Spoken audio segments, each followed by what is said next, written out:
Hello and welcome to episode 7 of the Eye Test FC. Now, is there a better topic to raise to than a United meltdown? I don't think so. Cheers. Cheers.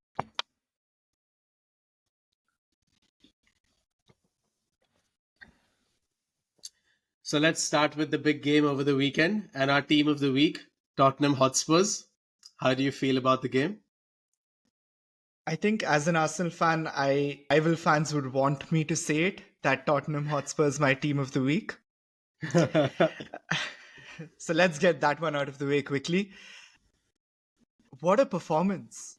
What a performance by Postecoglou and his Tottenham team at Old Trafford. We should go goal by goal before we talk about the big moments of that game. I mean, the first one came in the second minute. So what a run by Mickey Van de Ven, and just glazed pass through the entire United team, and then a very assuring cross across, and that was a great first goal to open the game. Shout out to Brennan Johnson, by the way. Yeah? He had a poor game against Arsenal and then he scored 4 and 4 since then after suffering like abuse from Tottenham fans. And you just love to see that when a player has his back against the wall, he just comes back and, lets his football do the talking. And it was really a great goal. Yeah, for sure. I mean, he's a young kid, right? And I think he's the player that definitely caught my eye in terms of not just the goals, but even my Test FC play of the week would actually be Brennan Johnson, the one where he hit the post.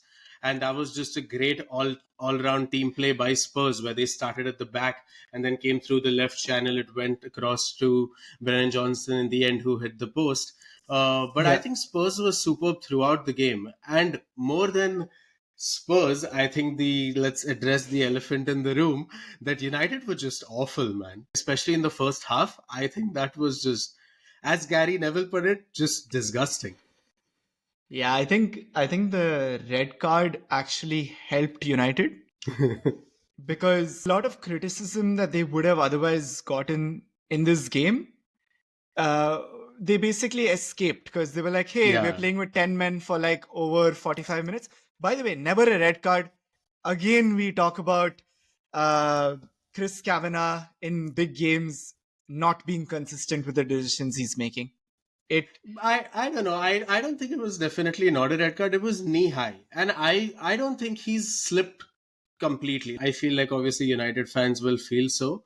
Um, but But yeah, I mean, regardless, like you said, right? I think the red is the only thing that's even keeping a conversation going for United to find some solace throughout the game. Even if the red didn't come in, they would have played the same way in the second half and gotten battered.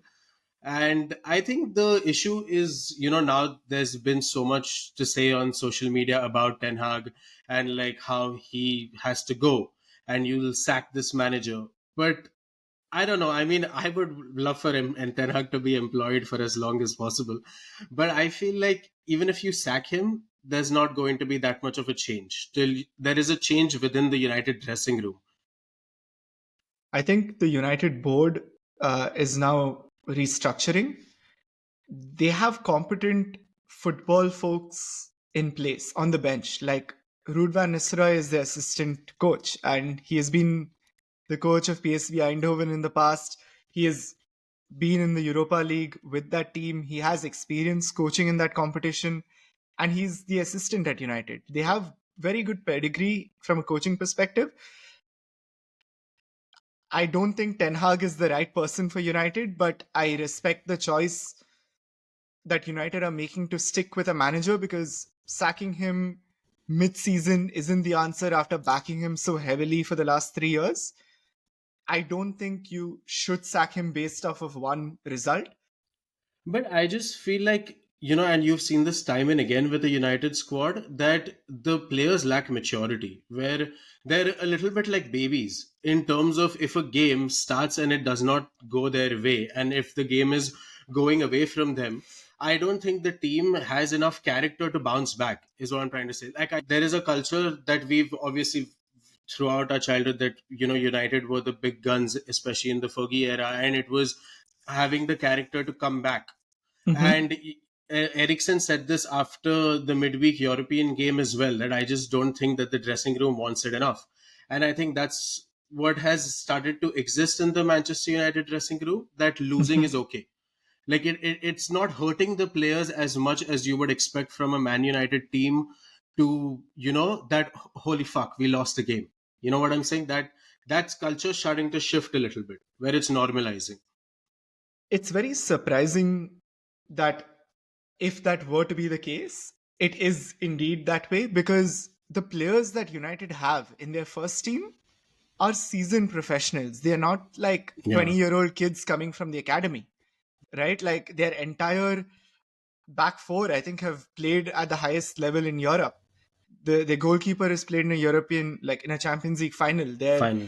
Casemiro, like Bruno Fernandes, Bruno, yeah. I mean, they're not Rashford, they're not kids. They're not they're not kids. kids. Like, So it's very surprising. Like there is this question of people wanting it and the mentality, and I don't know if that's what it is.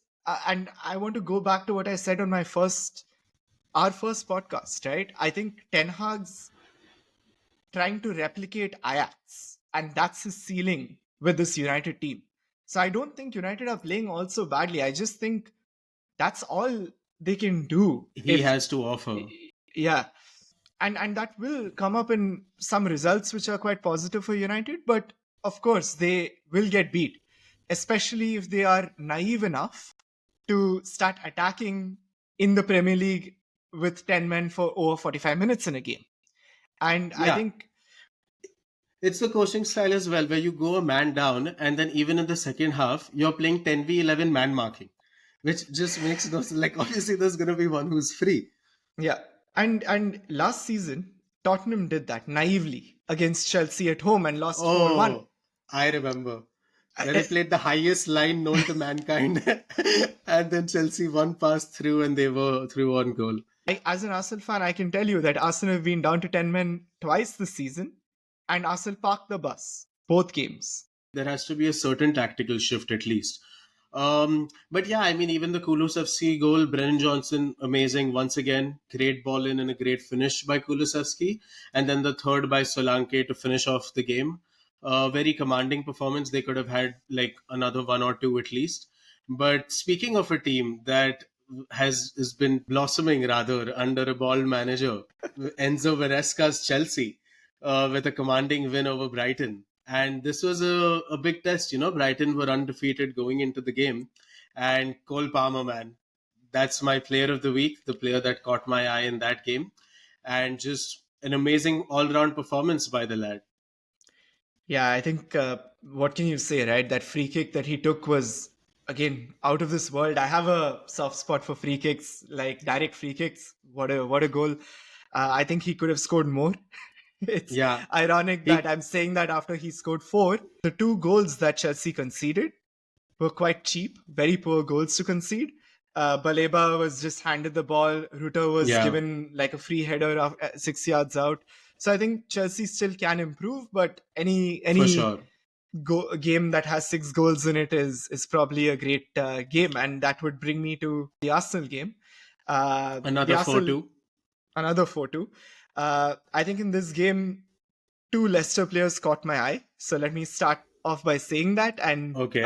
one which got a lot of praise by the social media, traditional media, the goalkeeper, Mats Hermansen, and the other Dane, the left back, Victor Christensen. I just noticed how tidy he was on the ball, how he swept up. Really good performance.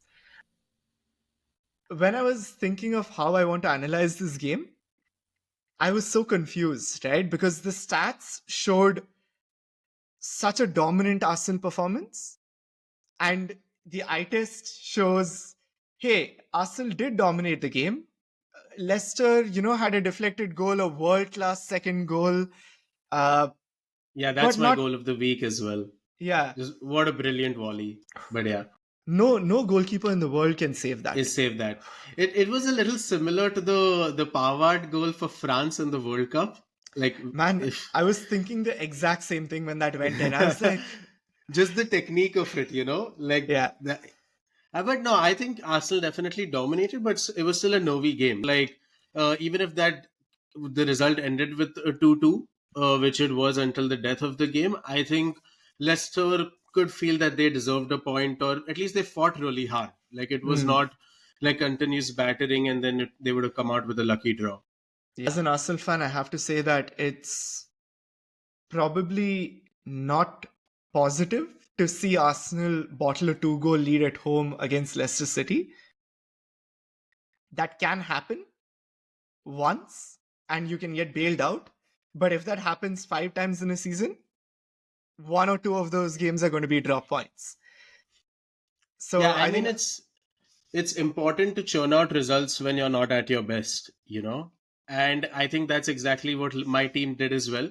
It was a very novice game against a Wolves side that has had some very tough fixtures. You know, Wolves are in the relegation zone right now, but the team that I saw over the weekend is anything but a relegation team. They showed some great character and they had Liverpool worried throughout the game. they've visited Arsenal, they've now played Liverpool, they went away to Aston Villa. They've had a tough start. And I think as the fixture list eases out, they will climb in the table. For sure. And now speaking of that game, the player that caught my eye would be Ibrahima Konate. Hmm. For both ends, I would say a very commanding header and a very all-round defensive performance other than the goal, which I would still say he was at fault for. In terms of he should have closed down the guy or he should have just communicated better with Allison to pick up the ball. But I think this Liverpool team, and it's going very under the radar of how well it's doing defensively. You know, we're talking about our attackers week in, week out, but what we are not highlighting, we're 6 games into the season and we're conceded 2 goals. And this is down to all 4 defenders. I think the Virgil Konate partnership has been brilliant, but even on the right hand flank, Trent Alexander Arnold, and he doesn't get enough merits for this defensively. He's been really good. And speaking another player that has just improved so well in that defensive midfield position, and thank God Zubimendi has a love for mountains, or else we would not have found Ryan Gravenberch and the football that he's playing right now. You know, 5 man of the match across all competitions. I think he's had a wonderful, wonderful start to the season, and hopefully many more to come. How quickly times change. How quickly times change. There were so many good goals this week, but I would give it to Liverpool's sworn rivals, Everton, and Dwight Okay. McNeil with that Oh, first goal, man. that His second even I cannot deny as a Liverpool fan. That was exquisite. his second goal was great as well, but his first goal was something else. So much to pick from this week, but I've always said this throughout the season that Everton will be fine. And the way uh, the three players behind Calvert Lewin run off the ball, so Harrison, Lindstrom, and Endai, all three of them in the last couple of games have made those runs off the ball that enabled a goal. Last week it was for Eliman Endai's goal. This week Lindstrom did it out for McNeil as well. So it just feels like it's slowly coming together, and that's yeah, it's I feel a team which can be mid-table, safely Yeah, for mid-table. sure. But they've played some good football, and yeah, like you said, I think they will be fine. Another team that showed some great character over this week and showed that you don't need to park the bus in order to get a result against City. My surprise of the week would be Newcastle. I completely agree. I'm so happy with that result. I'm so glad that Newcastle showed Arsenal how to get a result and equal that result. Yeah, I no, hope but the next jokes five aside, teams do the same. yeah, exactly. Jokes aside, any game that City drops points is going to be very well taken, no matter how they do. But yeah, speaking of a right back who does not get enough criticism, I think is Kyle Walker. Once again, you saw this against Arsenal for the Gabriel goal last week, and even this week he was in shambles defensively. City are facing a huge test without Rodri and how they're going to cope. They don't have KDB, they don't have Oscar Bob, so they actually have a few injuries for 5, 6, 7 games. I know Rodri out much longer, but it shows how they're going to churn out results. And I think this is where they need to keep performing to not drop well behind Liverpool right now, who are leading the chasing pack. Fair enough. I think the top of the table is, again, like we both know it in the last couple of years, that it's pointless until you get to April. Yeah, It's just about the next game and to see where you're at. I also think Liverpool have not had the hardest fixtures. If yeah, anything, like I'm also disappointed that we lost to Nottingham. It should have been 18 by now. Um, yeah. Liverpool have actually had the easiest fixtures of the Fixtures 20. for Yeah, sure. Yeah, I mean, we've faced mid-table clubs like Man United at Old Trafford. Uh, but no, that was the only test. But other than that, yeah, I agree. Liverpool have had the sure. easiest fixtures. Hey, my surprise this week was Salah missing an open goal. Uh, Yeah. but but apart from that, like City's academy players this week have played amazing football. Like Jadon Sancho with like an assist Oh, for oh, okay. Chelsea, uh, Morgan Rogers with a well taken like goal, and in the same game, and this is my player of the week, Liam Delap, with a wonderful solo goal, with a very well taken first goal. I think he's now scored three goals in 2 games at home. Um, and I think he is probably one of their shining lights this season so far. And for him to be, another City youth player who is playing so well, man, wow! Like what an academy they have. Like it's no surprise that players like James McAtee, Oscar Bob, all of these folks have just come I in. mean, speaking of like City Academy, you can't neglect Cole Palmer once again, who would be my player of the week. Where, yeah, I mean, Of course, he's also a City product, right? But speaking about him a little bit, I just think it's so funny because if you see his post-match interviews, the guy, and again, I say this with appreciating his football as much as you can, he's so stupid. Like, he's so stupid that he does not feel pressure, which is just such an amazing quality about him. Where when the reporter asked him about his free kick, he was like, "Yeah, I've not practiced, just some kickabouts during training, and I just took it because I felt like it." I really love that. Not like in the modern day when all of these players are not media trained. I really like it because it has that sense of boyish charm to it. And Haaland wasn't media trained during Yeah, his Salzburg days, Salzburg days, Leipzig, Dortmund even days Dortmund days. as well. And it just felt like, okay, now he's becoming a bit more media trained, bit more aware. Yeah, But it's just really nice to see a player who's playing for a top six club still have that boyish charm about him when he does any of his media commitments. for sure, for sure. So what else happened this week in the Premier League? West Ham were held to a draw at Brentford.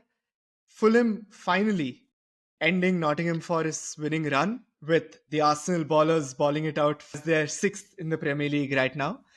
And I think I'm going to be a Fulham fan next week as well, as they take on Man City at the Etihad. Aren't we all?